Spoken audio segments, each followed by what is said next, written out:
Sa panahon po ngayon ay uso po ang lagnat at hindi ho basta-basta gumagaling ang lagnat ng mapabata o sa matatanda po. So, sa mga lagnat po ng mga bata ay normal lang kasi sa panahon natin ngayon, sala sa init, sala sa lamig po at paiba-iba ang klima ng ating panahon.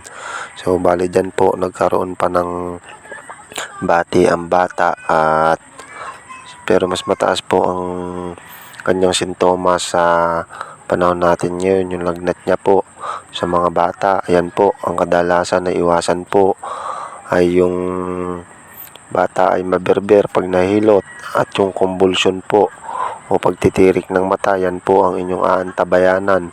Pag ang bata po ay mataas ang init at sa ulo lahat na pupunta at yung katawan ay iba malamig at yung iba mainit, ang gawin nyo lang po para hindi kumbulsyonin, kumuha po kayo ng tubig na malamig, lagyan nyo ng bimpo at pigain nyo ng mabuti, tsaka nyo po ilagay sa ulo hanggang sa masakop ang kanyang tenga para hindi po umakyat ang init ng katawan sa ulo, kasi dyan po nag-uumpisa ang pagtirik ng bata.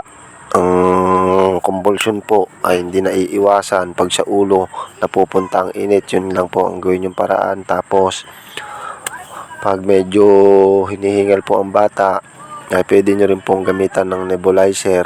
Paunang lunas lang po, magpaturo po kayo sa marunong gumamit sa nebulizer. Huwag nyo po basta-basta ginagamit ang nebulizer nang hindi nyo po alam, kasi yan po ay may side effect sa ulo ng mga bata o sa utak. God bless po sa ating lahat at sa mga pagpalang araw.